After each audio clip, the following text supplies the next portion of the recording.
All Things Alice. This podcast will explore the cultural phenomenon of Alice in Wonderland as artistic landmark and global symbol of inspiration and imagination. I'm your host, Frank Beddor, the author of the Looking Glass Wars trilogy. Let's explore, what is it about Alice?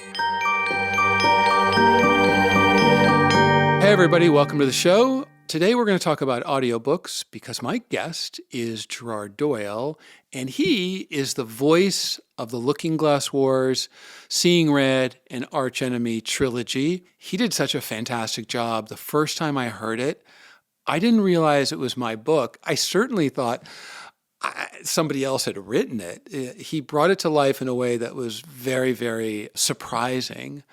He has voiced over 400 audiobooks. He's won tons of awards, including for the Looking Glass Wars. And his background is in acting, as you might imagine. I'm so excited to have him on the show to talk about his work as an actor, to talk about the various audiobooks, one of my favorites, Aragon, he recorded, and especially his work with the Looking Glass Wars, Seeing Red, and Arch Enemy. So Gerard, welcome to the show. Oh man, this is such a pleasure. Oh, thank you for doing this. I really appreciate it. And it's like I was saying on the phone, it's really fun to get to know somebody in this format that has done work for me, and I just know them through their work. And then I was, of course, preparing a little bit today, and I was so delighted to read about your background in theater and with Shakespeare, and so I have many questions for you. All right. The most important question is, how would you compare Shakespeare's work to the Looking Glass Wars trilogy? Are they about the same? Well, apart from the lack of iambic pentameter, but he wrote some epic, plays. I mean, epic battle scenes, and Yes. and I can't say that he was present in my mind when I was recording, but the two are not a million miles removed. Don't do yourself down, mate. Well, It was a remarkable achievement. How long ago was it? Right. you recorded in 2006, which is when it, or probably in 2005, and it published in 2006. It published in the UK first, and with through Egmont in 2004, and I started writing in 2000. So it took a while, but honestly, I'm really interested to hear about the narrations, but I do want to start with acting because I had a very short acting career, and to date myself, I studied at the end of Stella Adler's life, and then I studied with Larry Moss. But the thing that I wanted to mention about Stella Adler that was a revelation was, she made us all not only read, obviously, the whole play, but she wanted us to read biographies of the writers, the playwrights themselves, so we could really understand thematically what the connection was to their life and to their work, so we could do a better job of interpreting the text. And so when I was looking at your resume and, all of the West End work and the Shakespeare work, I've deeply admired people who can make Shakespeare work and get on stage and make the connection, make it feel relevant for a contemporary audience, and that use of language and the ability to make the connections. And so I'm really interested in hearing about your journey from being an actor. Obviously, that really translates into your audio books and the narration, which again was a shocking revelation to me when I listened, because it didn't seem like my book, because I read it one way. And the great thing about great actors is they find their own voice and their own way into the material. You have an extraordinary skill for that. Well, thank you very much. I was very lucky. I have to tell you, I don't know how relevant this is, but I was a late starter. I was persuaded to join a local amateur company in England at the age of 21, I think. Having sort of done a little bit of theatre at school, it was my refuge, really. I was quite heavily bullied at school because I was a bit of an oddball, and I found refuge in the drama club, and I experienced recognition and approbation in a way that I hadn't before for my acting. So it felt very natural for me to be on a stage. Patrick Stewart, have you read his autobiography at all? He talks about he felt that the stage was a safe space for him. Mm-hmm. That really resonated with me. They couldn't get me, I wasn't being thrown downstairs. I wasn't being got at, and it just kind of saved me really in so many ways. And then in the way of these things, I kind of dropped it, and people would say, "Oh, you should go to drama school, go to drama." But my family, the expectations were fairly low in terms of one's ability to forge any kind of career, especially in the arts. I mean, Right. unheard of. So you left school at 15 and got a job, and that's pretty much what I did. And through one of the jobs that I got, I was reintroduced to a girl I was at school with, and we're still in touch after all these years. This is at age 14. I joined the drama group, and then 7 years later, she said, "Look, somebody's dropped out of a play that I'm doing. Can you come?" And I said, "No, I don't. Oh, come on, just come and read it." And it was a wonderful French kind of farce called "Don't Listen, Ladies," and it was a gift of a role. I mean, it was just like, the fixer, like the Arlecchino character. Ah, And all the local amateur dramatic companies at that time supported each other's productions. And in this tiny theatre that held about, I don't know, 40 people with a postage stamp stage, suddenly on the Saturday night, there were representatives from all these local drama groups, about 7 or 8 of them. And they were all inviting me to join their company, which I did, not realizing, as I discovered much later on, well, I was so flattered, really, and didn't like to say no to anybody. And it was only when I kind of started realizing that rehearsals were on the same nights, all the productions were within a week or two of each other. It was unsustainable. So I had to kind of carefully choose, and I think I got it down to 3 in the end, and that made it more manageable.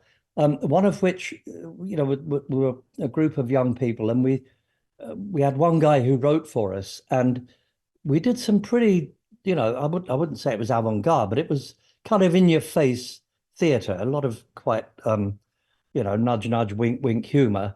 But I was playing to audiences in tiny spaces, and the front row was 2 feet away. right. So it wasn't something that it was something I got used to, not being inhibited by the proximity of an audience that you could literally look in the eye. No lights to kind of, blur them out. Yeah, you could see them with their feet crossing their feet or flipping Oh, their yeah, picking sandal their or their nose, whatever, shoes. all that, scratching picking the hair out of their ears, doing anything but paying attention. No, no, no. But it was a great education. And from that, at the age of 27, I went to drama school in Birmingham, England, which frankly, it wasn't a great drama school, but I left with my equity card. The one thing about it for me was, and we never did Shakespeare while I was there. The one thing about it for me was being a little older and more experienced, I think, than most other people. I got quite a lot out of it, including being invited to join this little acting company that was striving to get equity cards. So I did, and I left drama school with my equity card and got a job as an acting ASM in the Nuffield Theatre in Southampton. And they had just finished a production of The Hired Man, which was a wonderful musical based upon the mining and farming industries in the northwest of England and based on real people. I don't know if you know the broadcaster Sir Melvyn Bragg, Lord Bragg. I do not. He wrote about his family, and I played one of his uncles, a great uncle, I think. No, I think it was his uncle, and who who unionized the mining industry in the Northwest, or he was instrumental in. And it was in 1984 at the height of the miners' strikes Mm. in England. So, So it's relevant. it was pithy stuff, and great. And there are, I think, 9 of us from that company who are still in touch. It was a wonderfully close-knit group of actors. And, my education was actually in doing rather than academic or So my first Shakespeare was actually in Dundee in Scotland, The Tempest. I played Trinculo. And when I come from an Irish background, Right. I had an Irish accent until I was about 5, when I was allowed to kind of go out on the streets to, the very quiet local streets, to play with the other kids. And I lost it very quickly, but still retained it. And it was, thick in the house. So when I first read Trinculo, I thought I'll do him Irish. And then I started having doubts because, he's a drunk and, all this. And I backed away from it. And anyway, I was having terrible trouble in rehearsal. The director wasn't really being very helpful. Lovely man, but awful director. And I was floundering. Stefano and Caliban were both university educated actors. And Oh, right. because of the absence of direction, they kind of took it upon themselves to direct our little comedy trio bits that we did. And I just wasn't comfortable at all. And the director wasn't helping me. And finally, on the last rehearsal, with all the tech crew and the stage management and everything, the last day before we went into the theatre, I thought, fuck it, I can't do this. So at lunchtime, I went back to my original instinct, and without telling anybody, very unprofessional, I I changed him to Irish. And the difference was just tremendous. But it screwed up everything that they had carefully figured out for themselves. And they weren't happy bunnies, but we all got over it because it really did make a big difference. And actually, I was reluctant to use my Irish accent, but there was a girl came to that rehearsal visiting her boyfriend who was also in the play.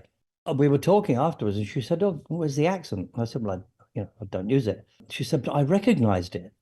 She said, "Are you from anywhere near a place called Kilsheelan, which is in County Tipperary, and 8 miles from where my family came from?" So that Wow. that was a huge reinforcement to me. And I I can't say I used the Irish accent a lot in my theatre career or television, some TV. But when I came to doing audiobooks, my very first one was A Star Called Henry by Roddy Doyle. And I got it because at the time I was understudying 2 lead roles in a play called The Weir by Conor McPherson, set in an Irish pub. Mm. And we were on Broadway, and my agent said, "Look, somebody's looking for somebody who can record an audiobook." And it came down to me and one of the guys that I was understudying, and I got it. And it got an award from Audiophile magazine, my very first book. The thing was, I'd never heard of audiobooks, so I well, I kind of had, but not really. So I recorded the whole thing. And Claudia Howard, God bless her, who ran Recorded Books at the time, sat in with me for the first, I don't know, third of the book, and was, directing. And then when I finished it, when she felt I kind of got into my stride, she went off and did more important things. And then when I finished the book, she called me back in for corrections and said, "Look, sit down and listen to the beginning." So I did. She said, "Now listen to the end."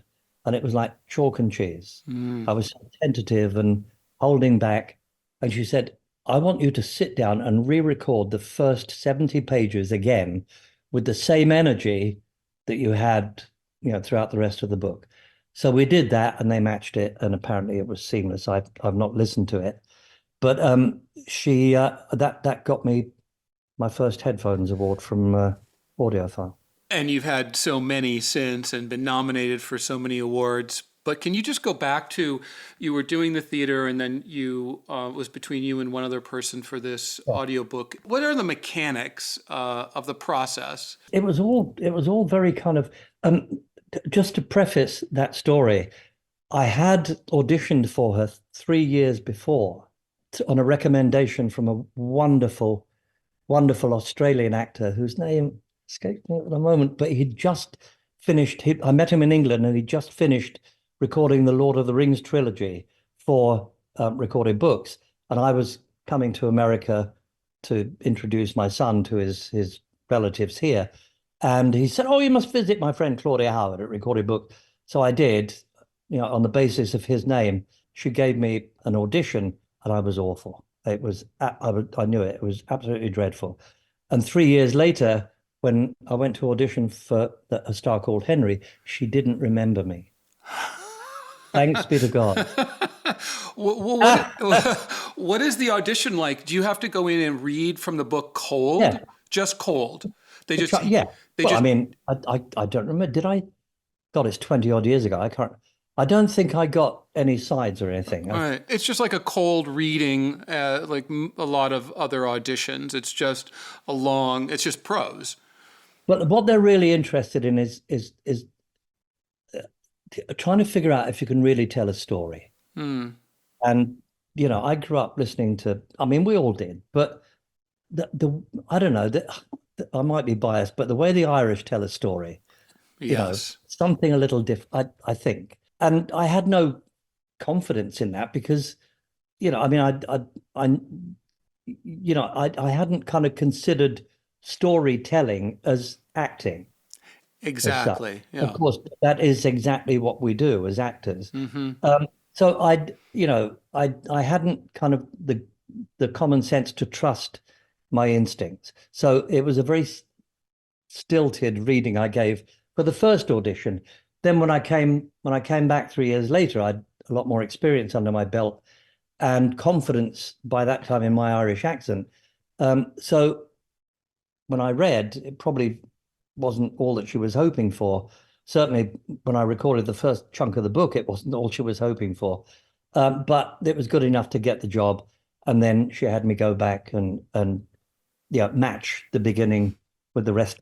Because reading or performing dialogue in a play is so different than trying to take a line of prose and imbuing it with the storytelling aspect. But you're right, we all tell stories. I told stories to my kids, and it's in the way that you perform it. But you're making so many choices. And what was so remarkable in listening to my novel the first time, I would read it out loud sometimes to see what the rhythm felt like.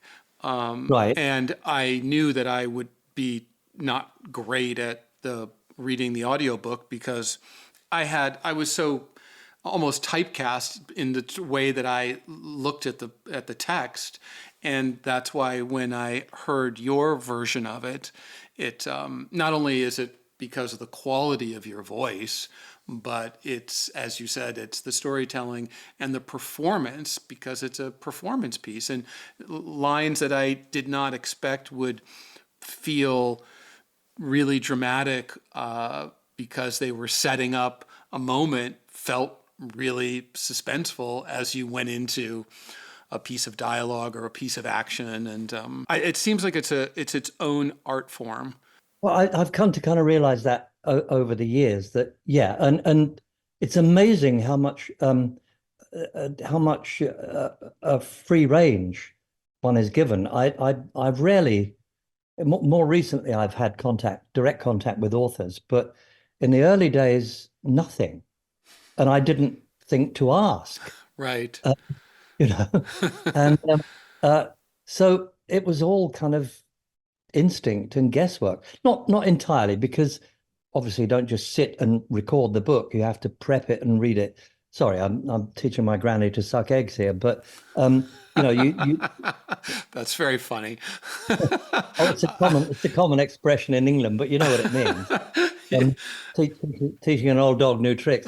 But you read it first to try and get all sorts of things. And depending how much how much lead time one has, sometimes there's barely enough time to read the damn thing, and then you're working recording against a deadline. But everything that an author says about a character, individual characters, I make a note of.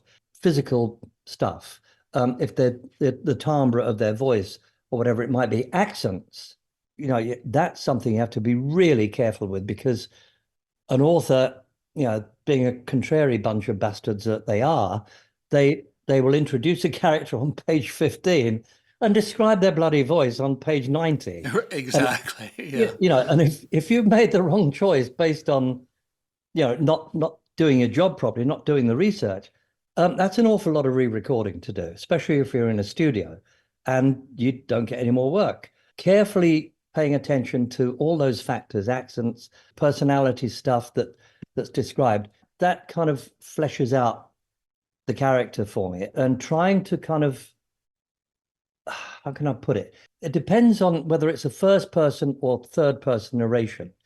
But what I try to do is any narration that kind of refers directly to the character, I try to imbue it with the kind of personality that I feel that character has. So it sounds like it's from his or her point of view. It doesn't always work like that, but I've become more comfortable doing that in recent years, and it seems to work. What is the optimal way for you to prepare? So I understand that there's schedules and deadlines and they're rushing, but that doesn't seem to make much sense, because then if you go too quickly and you haven't had a chance to do the research, you're re-recording and you're doing that. So to avoid re-recording, and as you made the suggestion that if an author doesn't describe what the person's voice is in page 90, if you have a chance to digest the material. So you're presented a book and they say, okay, do you want a week? Do you want 2 weeks? And then in that prep time, you just suggested you're making all of these notes. That to me makes a lot of sense, because some of these books like Aragon, which was one of your early first big, which was a big bestseller, it's a long book and you want to get that right. So Well, I had 8 days to prep that. that seems short. So just over a week. Is that short, or is that normal, or is that? That was pretty short for my first big book, although I didn't realize, of course, at the time how big it was going to be. Yes. And and in my haste, there's a lot of controversy I look at the reviews because I've got no kind of confidence in my abilities to sustain this as a career. But I read readers' reviews on Audible, and when people are reading the first one or two books, mostly younger people, instantly they complain about the dragon voice. And what they're complaining about is that Aragon and the dragon, Saphira, communicate telepathically. So why didn't I give the dragon a female voice? Well, because I was in such a hurry to prepare it that I forgot that they communicate telepathically. And I remember Taro Meyer, the wonderful director that I've done all these books with over 20 years. She stopped me. She said, is that the voice you're going to use? And rather than picking up on the hint, being young and arrogant and nervous. And she let it go. And of course, if I'd realized at the time how many more dragons were going to be introduced into the following books and how it's going to rip my throat out, doing all these and trying to differentiate all these voices and sounding like Yoda, sadly. But wait. So wait, I'm a little bit confused, because there's a director that you work with, and she didn't directly point out to you, hey, this is a female voice. You're doing a little bit what? Well, and yet I believe, I haven't gone back to check, but I've been reminded that in the first few pages, when Aragon meets the dragon, Christopher Paolini describes the dragon's voice as, being kind of gravelly and growly. So Oh, okay. Okay. maybe I picked up on that, but Okay. it's so long ago I can't remember. And I, it's just so painful to do that I kind of regret that I went for that. But a lot of people now seem to like it. So I don't chastise myself as much as I used to. Come on, sorry, what were you going to Well, I say? was going to say it was such a successful launch as well, and also won the Audiophile Award. I mean, seems like you've won Audiophile Awards for all of your books. Oh, that's absolutely not true. Well, you've done 400, Sadly. so Is something it like that. four? What? Wow. Okay. Yeah, I don't know. Maybe 10% of them have had an audiophile award. That seems pretty good. I would take that. I would definitely take that. And by the way, Looking Glass Wars was one of them, so Yep, I was happy about absolutely. that. Yeah. So when you said that your scratchy voice, I mean, because of the demands on your voice to do the character, to do the dragon character, yeah. And how do you sustain that? You go into the sound booth, and like, how much of the book do you get done daily, or But of that, the material is so dense, and well, that's it. It depends on how the material. dense? Yeah. But uh, I've been known to do 70 or 80 pages, and I've been known to do 35. So it really depends. And as I get older, of course, my rate slows down. And now for the last, I don't know, 20, 18, 15 years, I've been recording at home. So I'm punch editing rather than continuous record. So that's a slower process. It takes me about 3 hours on average, 2.5 to 3 hours to record an hour, because I make a lot of mistakes and I have to, I catch most of them, but I have to edit them as I go. And then you go back and you redo. No? No, I never listen to what I've just recorded. I've made all the choices. I mean, it's an intense process, and I'm narrator, engineer, and director all in one go, and I'm making those decisions constantly, and I make the best choices I can there and then, and I tend not to go back. If there are errors that I haven't picked up on, mispronunciations or whatever, or simply, I don't know, I forgot to record a line, then that will come back to me after post-production, and I get a voice match, and I record it as closely as I can to the original and with the same length, and they just drop it in. Oh, I see. So it's not dissimilar to, working on a film where they say, hey, we have to re-record this one line, and yeah, okay. Okay. And how do you keep the day to day the same level of voice? If your voice gets, if your voice gets sore or a little bit hoarse, do you have to take a day off so it matches, or are you just been doing this for so long, you can? I've rarely ever done that. I'm so lucky that my voice is quite robust. During one of the Aragon books, I think number three, it took, I don't know, 110 hours or something to record this thing over 2 weeks. And I was pretty far gone. And Paolini, bless him, a wonderful guy you know, he invented three languages for these books.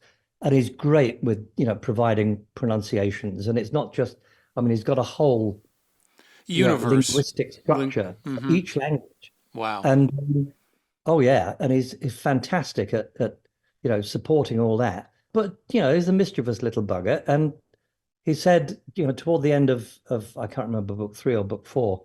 Oh, by the way, he said I've changed the ending.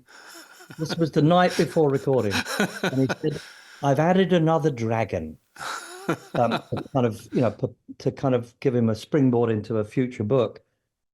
And he said, just for you, I've given him an extra deep, growly, gravelly voice. And I said, God bless you, Christopher. And anyway, I couldn't do it.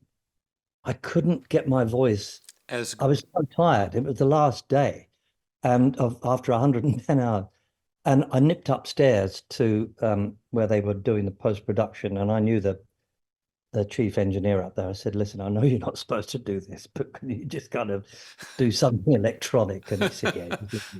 So that was cool. I think he did a good job, and I've not listened to it. I tend not to go back and listen to my stuff at all. I can't stand to hear my own voice. well, a lot of people feel that way, including myself. So Yeah. I understand that. And It's I'm delighted that other people appear to enjoy listening to it. But even the 4 seconds, when if I make a mistake, the 4 second lead in to pick up is, oh is torture. oh when you hear to I, get the tone and the volume right. not just hearing my own voice Ah. in 4 second, it's excruciating. Yeah. You've worked a lot with the Irish writer Adrian I Kinty. have a printy. Yep. Were you acquainted, or because he has so many books, I was kind of feeling 17 or 18 now. jealous that he worked with you so much. That I have to write Well, more books for you. I got that. Blackstone Audio are the publishers. I cold called, I don't know, 16, 17 years ago. Hala Williams, a wonderful producer there, talked with me for 45 minutes. Hadn't met, didn't know me from Adam. And towards the end of it, she said, "Can you do an Irish accent?" I said, "Well, yeah, actually. I might have something for you." And 2 weeks later, they sent me this book. And I can't remember which one it was. It may have been prior to the Sean Duffy Dead, series. may be, I think it But was. I went, okay, so that was It was part of the 2003. trilogy, I think. Yeah. And it wasn't connected with the Duffy books, the big series that he's known for, but it was a great book. And yeah, and I think he liked what I did. And that was recorded, by the way, in the same studio that I recorded your trilogy with the same director, Sue Makowicz, and the same audio engineer, Barbara Vlahides, who would. Do you remember there was one instance in sorry, I'm jumping all over the No, it's place, but fine. In the Looking Glass Wars. yeah, there was one instance where General Doppelganger, manifests himself into, I think, 10 or 12. Doppelgangers, yeah. So General Doppelganger is General Doppel and General Ganger, and so when they split, Rather than just duplicating my voice, can we re-record it? And they said, "Well, the timing and blah blah." I said, "Well, come on, let's just give it a shot." And I think we did it. I think we did seven. Only did seven kind of separate takes of each line, and then Barbara magicked it all together, and I thought it sounded terrific. yeah, I was that was amazing when I heard that. I was very excited by stunned. that. Yeah, I was so excited. I mean, the whole experience was a little bit surreal because they did allow me to listen some different voices from the audition, and there were some really good choices, but when your voice came on, it was seemed like, well, why would that's got to be the guy? And they said, "Oh yeah, he's terrific." And then when they did that little manipulation with Doppelganger, in the multiple voices over and over, and was I would never have imagined that. It was delightful. So thank you for the creative instinct. Oh, not at all. It was a bit of fun, really, but then we realized it was actually, you know, Gonna have to quite go. quite a lovely thing. I contacted Sue Makowicz, the director, a couple of weeks ago, just to say, "Look, I'm doing this, and have you got anything?" And she said, "I've got to tell you that your characterization of Queen Red, my characterization of Queen Red, was so close to her own." She said, "Every time we finished doing a Red session, I expected to walk into the booth and find a red corset and a pair of red high heels." Yes. Well, I'm not much of a method actor, but that would have been taking things a little too far. Anyway, Well, but I would like to have a chat with her at some point. I don't think she's I, lovely. yeah. She was She was great. I loved working with her. Did you do much cold calling when you were looking for work, either in the acting, or what was the instinct to make this call? Was it because you knew he was Irish and you loved his books, or? No, no, when I called her, I had no, Oh, that's right. You just called that just to specific introduce book. yourself. I was working for an audiobook company who at the time said, if you're working for us, I'm not going to name them because this is illegal. It was then, I think. If you're working for us, you can't work for these people or that people, those people. And I stuck to that. And when another book came up from another publisher, I couldn't turn it down. So I changed my name. I used my birth name, which is Michael Gerard, and my stepfather's name, which is Dehe. So I recorded several books for a lovely murder mystery writer under Michael Dehe. Deborah Crombie is the author, writes great books set in England. Anyway, so I was doing this, and I thought, no, this something's not right here. And then in Audiophile magazine many years ago, I saw Barbara Rosenblatt's name under, having narrated for a different publisher. And I knew she worked for the publisher I'm talking about. I thought, wow, whoa, whoa, what's sauce for the goose is sauce for the gander. So I called Blackstone. Ah, I think that was the only one I called actually, cool. because that was the company that she recorded this book for. So I called him and Hala Williams answered, and And the I rest is think and history. And I think you've done 18 books later, 18. You've done 18 books of, McKinsey, yeah. oh, wow. Do you talk to him? He recorded a trip. There was something I read, and he writes a great blog. It was after, I don't know, the second or third or fourth book, I can't remember. And he wrote something in his blog that I interpreted as a kind of derogatory comment about my recording. Now, having got to know him and his sense of humor, I realized what it was. But at the time, being a little bit fragile about such things, I took it seriously. And then he wrote this trilogy with all these words that he'd invented. And I called the publisher. Oh, we can't help you. We can't put you in touch. Da da da. Call his literary agent. And I was, oh God, what am I going to do? So I had a full-time teaching job during all these years, as well as recording 17 books a year. I was teaching full-time. So I was, sometimes working till 2 or 3 in the morning and then getting up and teaching a class at 8. Couldn't do it now. I retired last June, thank God, from teaching. But anyway, so at school, I picked up the phone and I called his literary agent and I said, "Hello, my name's Gerard Doyle. You don't know me from Adam." He went, "Oh my God, we fucking love you, man."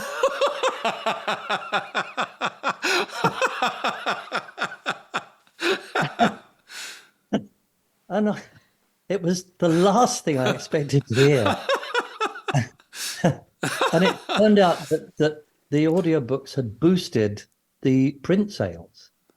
So, he was, anyway, so he put me in direct touch with Adrian, who lived in Melbourne, Australia at the time. And we spoke at 7 o'clock in the morning, my time. I think it was 11 o'clock his time at night. Adrian and I talked for an hour and a half. It was like we'd known each other all our lives. It was extraordinary. And so it was just, I couldn't have been more wrong.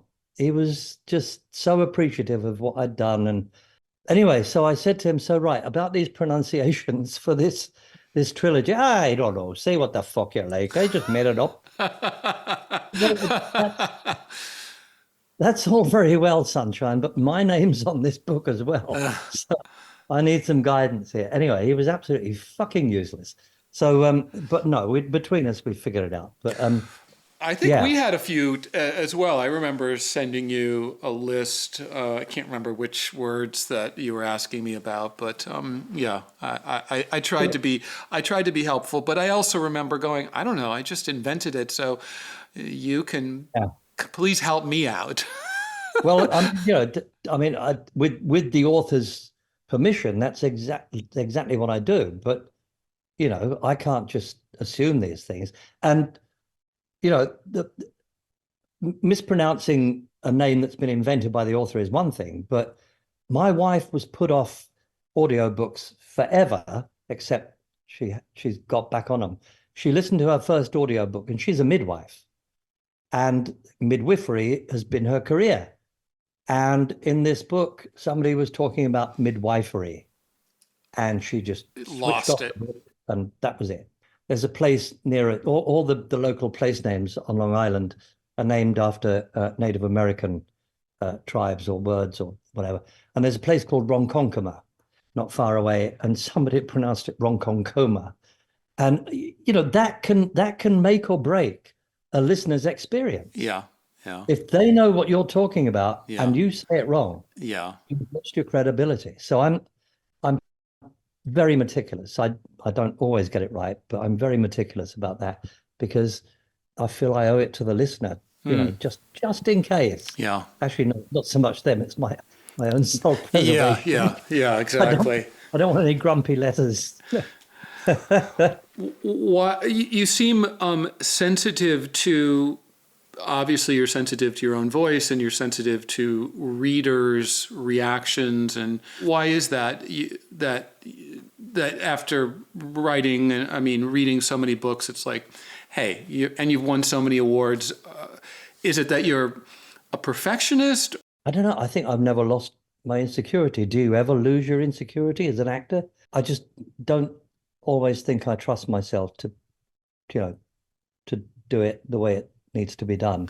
Yeah, I can tell that you More trust. so now, I'm not as bad as I was. But I know that you trust yourself because when there was some emails back and forth with the Looking Glass Wars and then when I listened to it, I thought exactly the opposite. I just thought this is somebody who has such a command over their voice and the form, and it resonates when you listen. So, having been very insecure about my writing, I ask this question because I'm sensitive as well. And so I sometimes will I had a lot of really bad reviews that I thought was because I was an American and people knew that I worked in Hollywood. So the idea that I was taking on this literary works, reimagining Alice in Wonderland, there were so many strikes against me heading into it, and I was really, and I had to rewrite it so many times because I was just very insecure that it was any good, which again, I'm going to come back to your reading just grounded me. I just felt like, you know what? It's a fucking good book. Listen to this guy. I want people to listen to your book before they read my book because I think it's a better book. It seems like a better book as an audiobook because of my insecurity. Because it's a collaboration. It's you're taking the text and, using what I think is an extraordinary skill. And so I double back to the insecurity part because I relate to it. And to answer your question is I think you improve, you get better. And then eventually, if they're really snarky, you just fuck off. You know what I mean? There's two most useful words in the English language. Yeah. But at 3:30 in the morning when you wake up and you're having little night terrors about, that was a shit chapter. I got to go back and rewrite that. I see. Yeah. That's not something that haunts me really. Your process is much more protracted than mine. I'm making all my decisions as the words are coming out of my mouth. Nothing is pre-planned because I used to kind of do kind of annotations for every line and it just ruins any kind of spontaneity. So I found the confidence not to do that and to trust myself that I can actually lift the words off the page and do something with them and they come out in the way they come out. I don't have night terrors about what I've done or haven't done because I don't leave the booth without feeling I've done the best I can do with that, whatever it was that was happening in that session. Yes, but smartly, you don't go back and re-listen to it. No, I have to go back and reread it. God damn it. yeah, don't, man. It'll be all right. Don't Yes, worry that's about right. I'll it. just It's let my fine. just wait my editor to come back and hey, I'm curious. I listened to Philip Pullman's trilogy, and The Golden Compass, I think, had Oh, a cast audiobook, and Philip Pullman, I think, was the narrator, and then they had all these other voices. At least that's my recollection. Is that something that's common, and is that something that you've ever done or participated mm, in? I've done not huge cast, not like an opera, but no, I've worked with um two, three, maybe four other narrators, but we've never interacted. It's always been separate. In more recent years, I've actually sat and discussed things with the other narrators. But again, back in the early days, I was so naive and so, you know, not wanting to put my head above the parapet that I just kind of read my bit and hoped that it was going to fit in with everybody else, you know. And apparently it mostly did. Collaboration is something I really enjoy now because, the last, well, yeah, two books in the last 2 years I've done with the same with one woman, the same, and a second woman for one of the books, and it was just wonderful. They were so lovely to work with, and we were just kind of very supportive of each other, and we'd send each other our takes. When you started, or as I recall, when first listening to audiobooks, it was like, well, it's not real reading. Like, why are you not reading the book? It's like somehow it was some cheating in some weird way, Yeah, way back when. And yeah, now there was there's been there was a such a, stigma. yeah, now there's a big boom in audiobooks, and audiobooks, as you suggested, are driving sales of of printed books. Yeah. Why do you think that is? Well, I mean, people have got, they don't have to lug a Walkman or a boombox around with them these days. That's Yeah. one thing. It's all readily available, and I don't know. I think the word just got out that audiobooks are actually fun and educational and interesting. I guess I don't know. I prefer to sit and read a book myself. I've got several authors that I'm trying to kind of keep tabs on at the moment, juggling. Who are they? But Who are you? Who are you reading? Niall Williams, an Irish author, wonderful, wonderful. The man puts words together like prayers. And um, I would love to have that as a blurb. That's so great. The man puts well, words together I like a think I'm actually prayer. stealing from a review and front of one of his books. But and Amor Tolls, uh, I believe his first book, not second book, A Gentleman in Moscow, is now a TV series. Wonderful, wonderful storyteller, and each book completely different, not even closely related. Wow. Completely different context, different worlds, even. And I mean, I don't mean literally, but different parts of the world. That's amazing. Yeah. I envy that ability. With the audiobooks, I find biographies to be ideal in terms of going for a walk and having your headsets on. When it comes to prose, I don't enjoy audiobooks. I like to see the words and the sentences and the paragraphs and find that rhythm.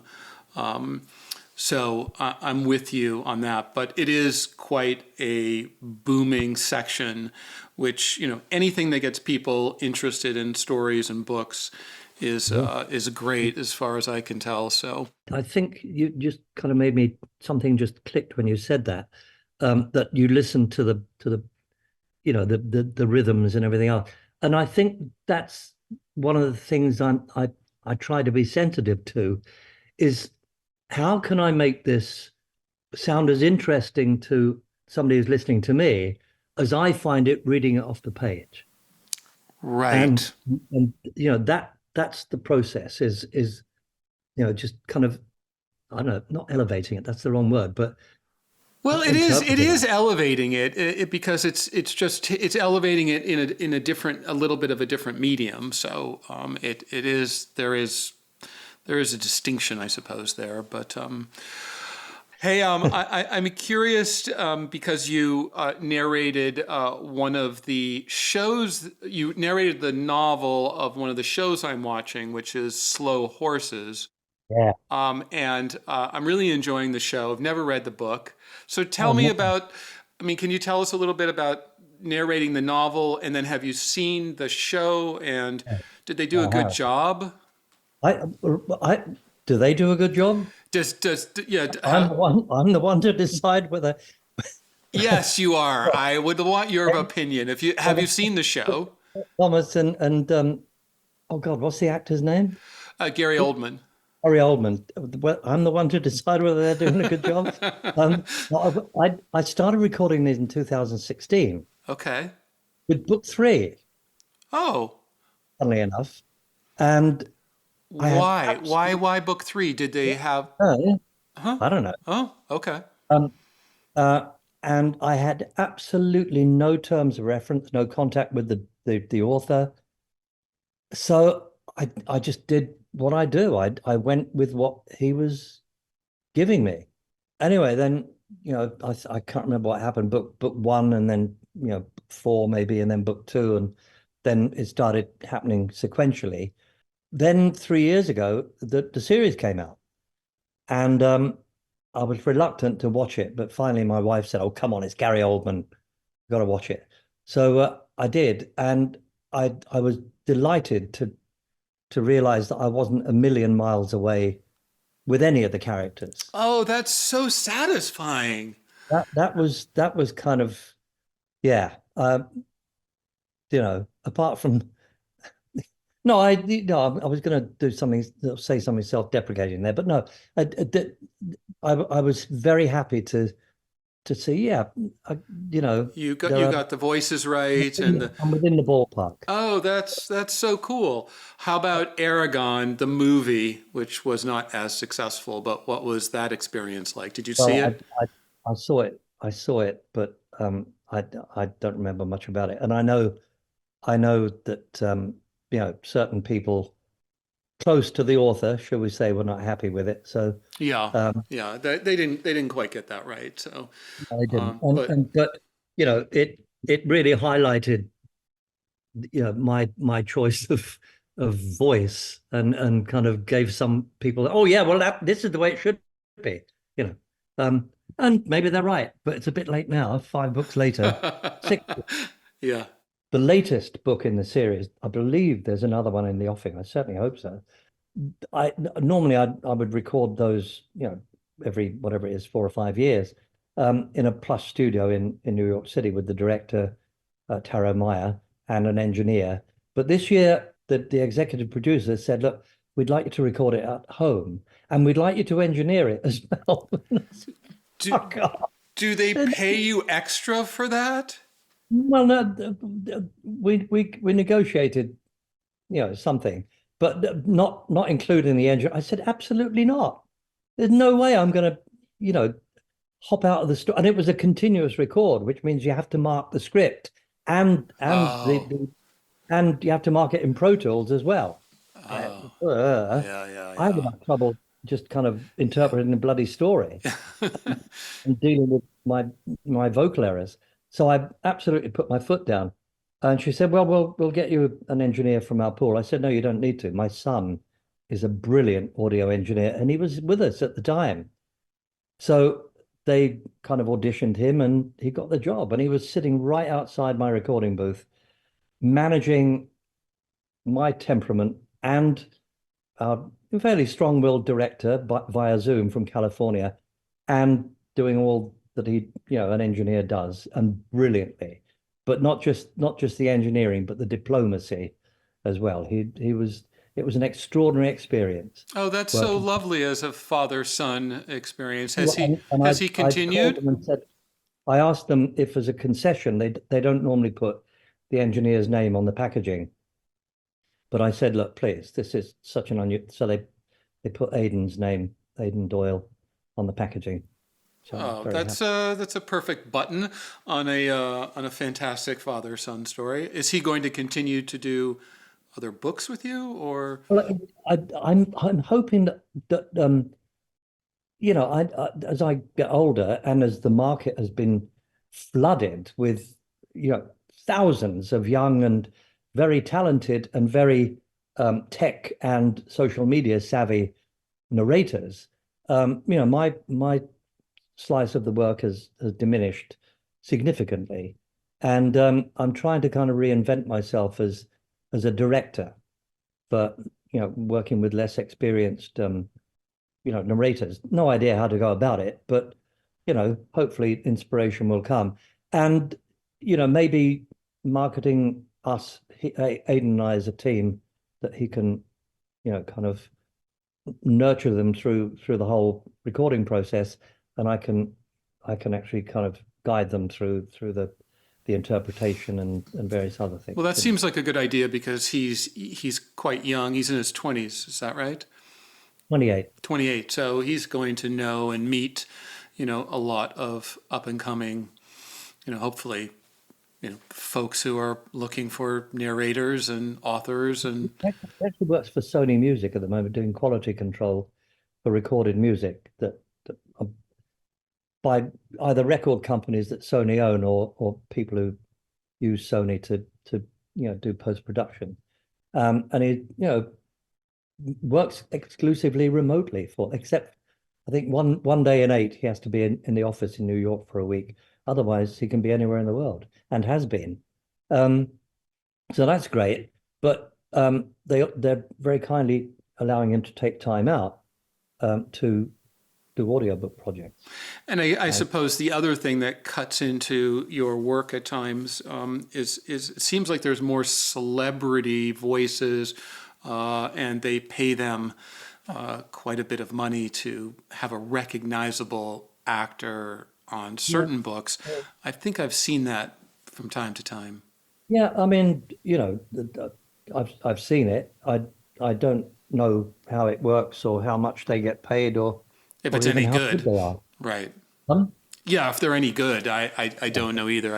um, I've just been reading about it here and there. I don't actually get time to sit and listen to audiobooks.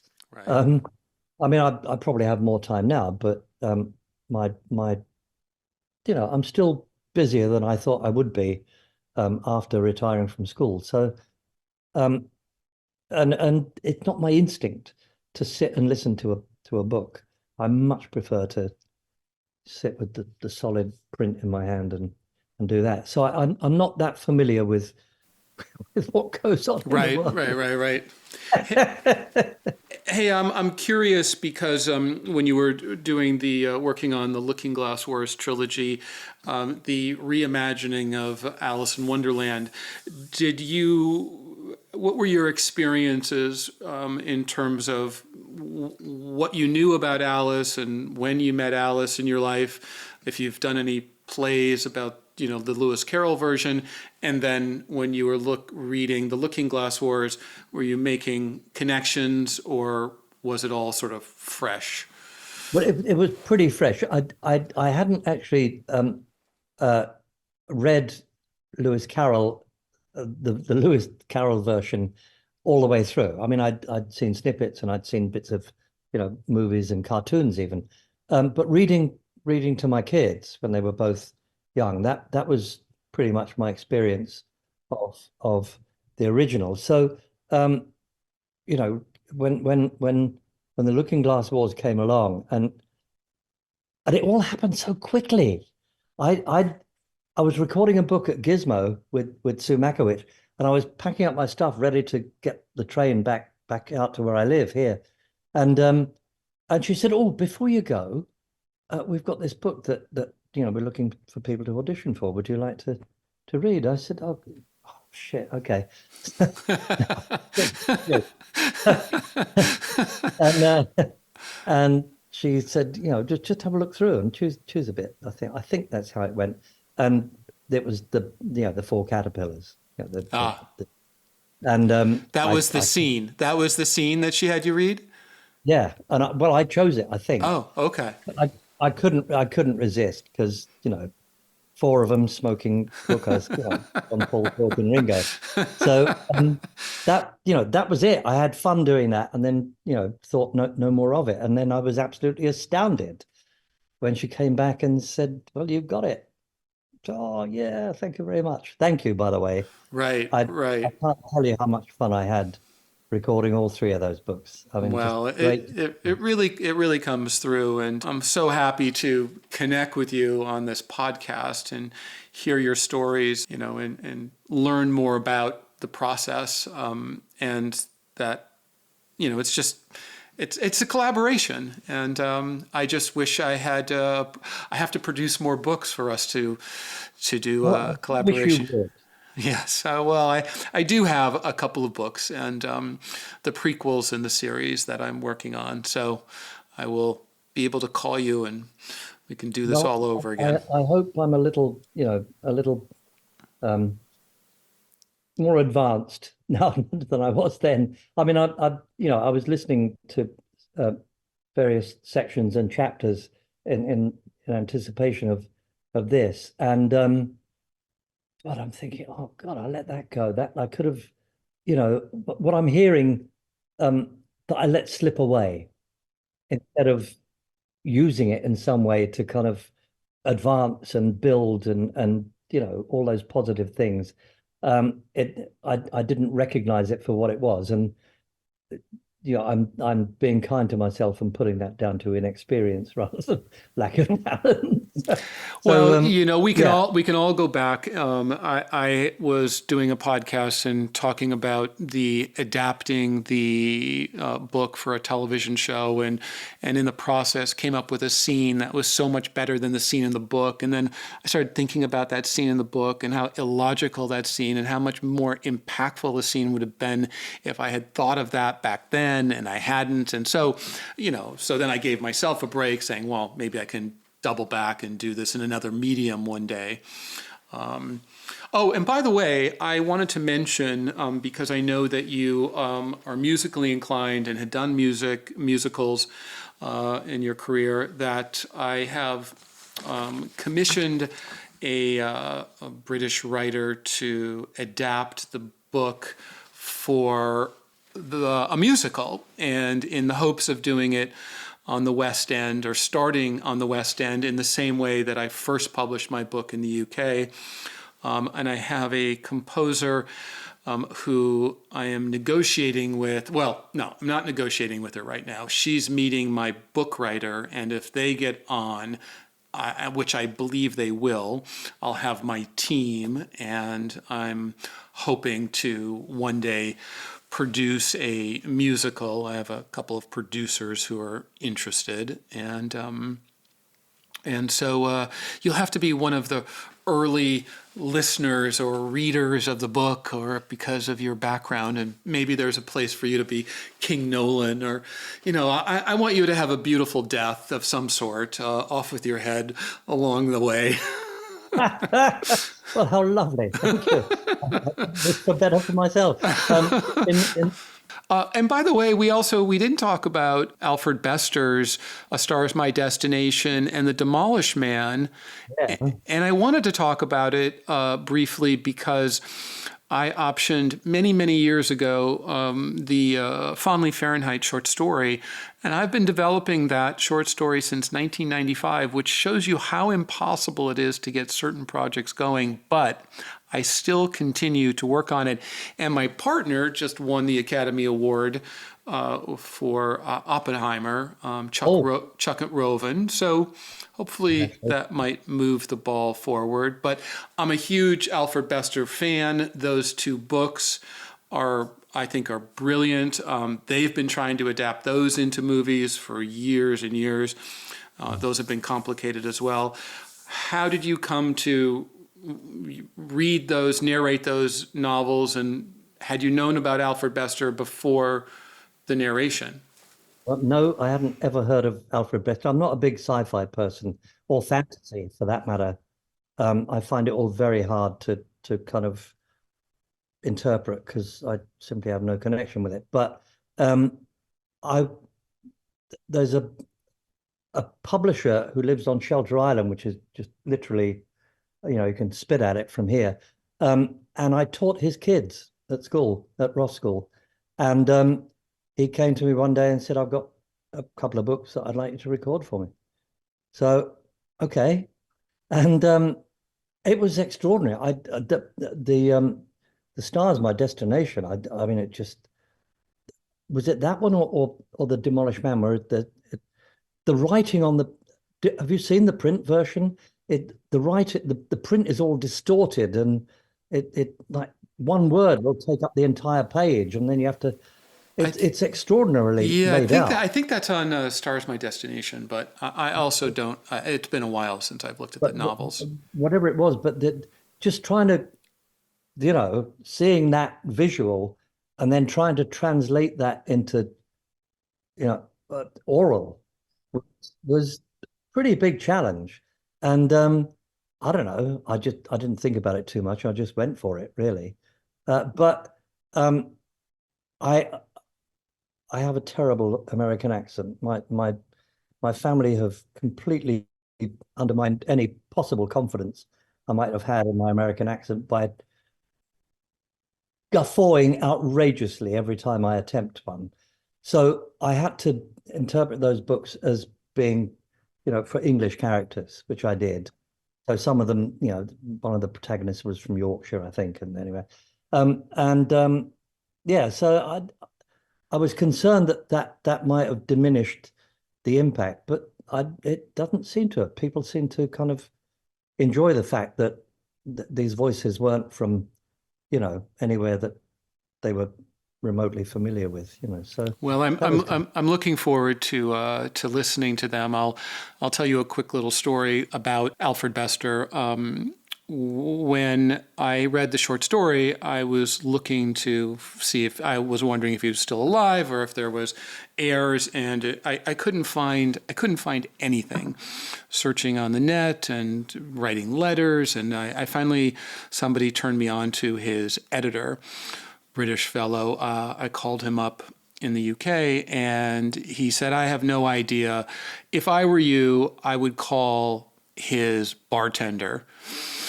And I said, his bartender? He goes, yeah, there was a bar that he went to all the time. I think it was outside of Philadelphia. And so I called up this bar, and the owner came on, and it was really loud in the background. And I said, "Do you happen to know the author Alfred Bester?" And he said, "Alfie? Oh, Alfie was a good friend of mine." And I said, "Do you know who owns the rights to his literary estate?" He goes, "I sure do. I do." He willed the entire literary estate to his bartender because he had no family and his home. And so I made a deal with his bartender to option this short story. And so that's as close as I got to the author himself. But, bartenders have a lot of secrets of their patrons. isn't it funny the rabbit holes down which, this profession takes you or Yes, any aspect of this profession. You never ever know. that's for sure. And the coincidences, um, there's a whole other, thing. Conversation to have about that for sure. Yeah. Yeah. A number of times I've been completely floored by something out of left field that is deeply personal. Do you know what I mean? It's just, but an unexpected. Very, very interesting. Sorry, just a case in point, if I may. I mentioned Hired Man earlier about the miners and the farm workers. And we did that in 1984 into 85 at the West End.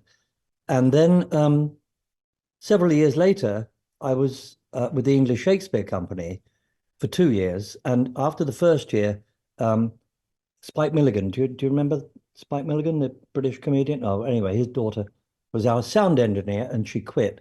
And then for the second year, this young lad turned up, hoping to be a pilot, but was colorblind. So he was doing sound engineering instead. And we were on the flight to, I don't know, Japan somewhere on a world tour. And he came up and sat next to me. He said, "Hi, my name's so-and-so. You don't know me, but I know you." He said, "You played my great uncle Seth in The Hired Man. Wow, that must have floored you. It was just unbelievable. Yeah. Well, Anyway, so that's the kind of thing I'm talking about. Anyway. well, I'm happy that the coincidence of your producer director said, "Hey, do you mind just quickly reading this from this book?" And you probably looked, and Frank Beddor, who the fuck is this Yeah, who the guy? fuck's that? Yeah. All right, I'll do him. I'll throw him a. I'll throw him a bone. Well, I'm glad I did you a favor, Yes, Frank. thank you.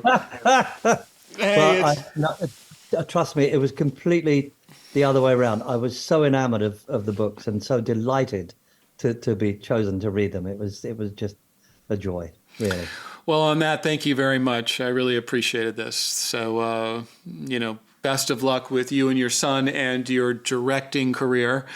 All right, hope to talk soon. Take care. So, All all the right. best. All right, This you has been a too. great pleasure. Thank you. Bye now.